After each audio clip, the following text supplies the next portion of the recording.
All right, listen, okay? There's a live stream on my channel from November 17th that is is something else. All right, it's Playing Games with Steven is the title of it. And the first like 45 minutes is me and him playing FNAF for the very first time. All right? Now listen, it may have been the first time that I've played the FNAF games myself, but I'm very familiar with the lore and the game theories and the good idea, bad idea, 9-hour video that I've totally watched 3 times already. So I have a good understanding of some of the stuff that happens. You know, the Bite of 87 and the Bite of 83 are two very different things that have two very distinct purposes within the story. I know that Dream Theory was more than likely what Scott Cawthon originally intended for the first 4 games, and then decided the fan base is gonna hate that, so let's not do that. I guess what I'm trying to get at is, yes, I have not played the games a lot. I've started the first one, and boy, let me tell you, that first one, man, is scary. I know what to do. I know the strats, and it's still freaking scary, brother.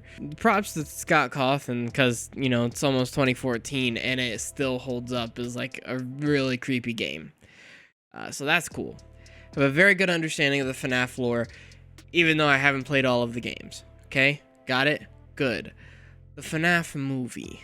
Spoilers for the FNAF movie. Alright, we're talking about it. Okay?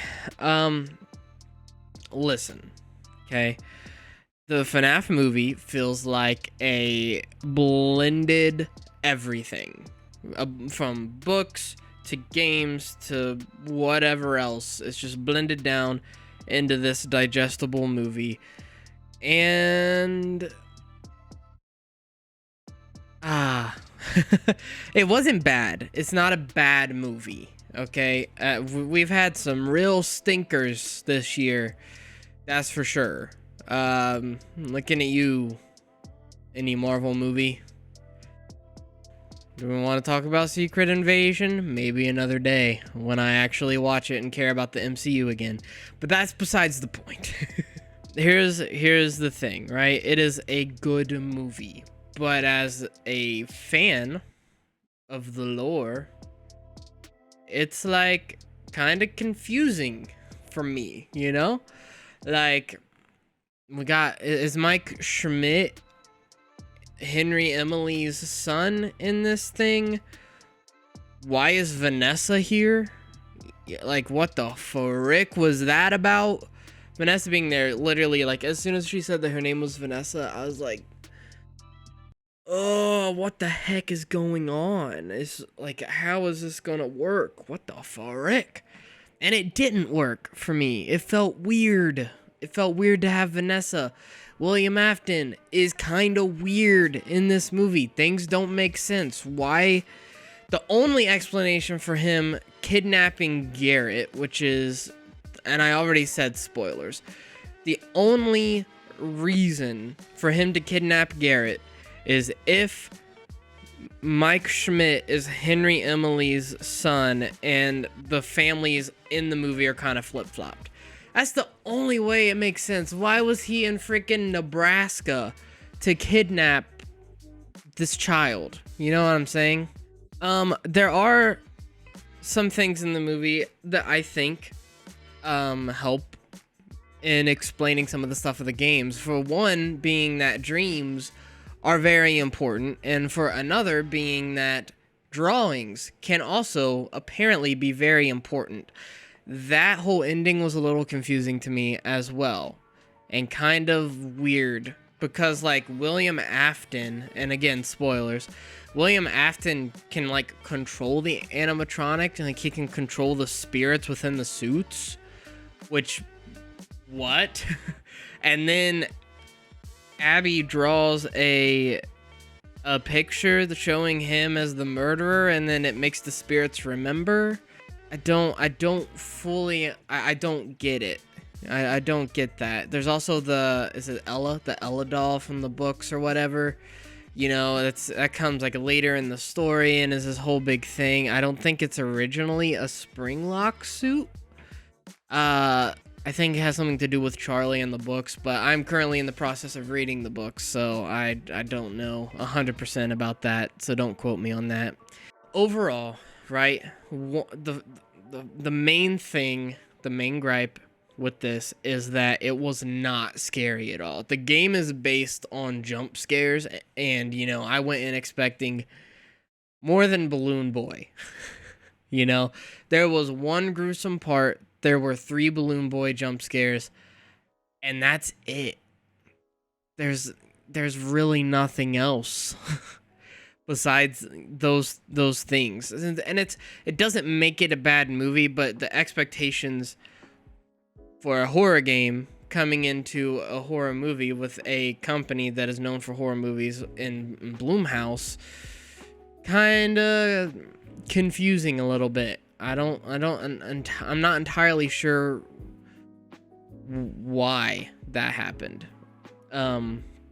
Did not make sense to me. So let me go ahead and just give the movie a rating. I think that it's a 6 out of 10. I think it's a little bit above average, and I think that overall, if you like FNAF, you know, you're going to get some of the references, you're going to see some of the cameos, and the cameos are nice, and literally the movie starts, and as soon as the movie starts and the first scene happens, I'm just like, I know who that was supposed to be, and it makes me sad that he couldn't do it.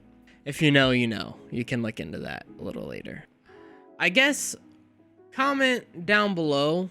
You know, I wanna kind of start a discussion under this video. What are your thoughts about the FNAF movie?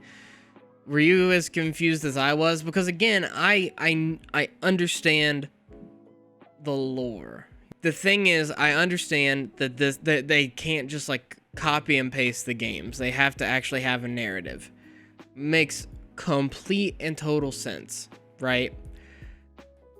I just don't love the decision to have Vanessa this early on to swap the families, if that's even what's happening. So like swapping the families in terms of like Mike Schmidt being Henry Emily and like Vanessa somehow being William Afton's daughter, but William doesn't have any more kids besides Vanessa that we know of in the film. Whereas, you know, the potential Henry Emily has the William Afton type family, you know, where it's the bigger brother, the younger brother who gets kidnapped, and then I believe there was a daughter? No, Abby. Duh. I want to kind of discuss this in the comments, and maybe after that discussion, after we get some people talking about it in the comments, I'll make another video bringing up some of the theories that you guys have, and maybe doing my own research into them, and, you know, maybe kind of trying to craft some sort of understanding of the film lore of stuff, because FNAF lore is interesting. You know, it's always been interesting to me. It's always been super, you know, I guess engaging as a community of fans for it. And, you know, we're getting some stuff rolling with this channel, and I'm really excited to see what happens, how far you guys can take it, and I hope to build a community that's not only based like in just FNAF, but just like video games and storytelling and every aspect of it, you know, because every aspect of video games is so cool. The development of it, the music of it, you know, and that can trickle into other things besides video games, you know. And so this channel is going to have a ton of stuff coming out eventually. I got some short films in the works. I've got, you know, just the normal live streams and gaming videos. You know, I got some music stuff that I'm working on. So there's going to be a ton of content for a diverse group of people that, you know, it'll be like, you know, FNAF will be welcome, and Spider-Man and then MCU stuff will be welcome, even though we're going to talk about some MCU stuff, because I'm not happy with it right now. I'm not happy. Anyway, comment below some theories about the movies that you have. I'll do some research. Maybe we'll come up with another video, maybe a longer video, kind of debunking or showing some credibility to those theories and figuring out some sort of lore I don't know, guideline for the movie that like this is what this means and this is why. So yeah, please do that. Do that. Comment below right now. Go below and comment, and let's get some discussion sparked in the comments a little bit. All right, cool. Take care.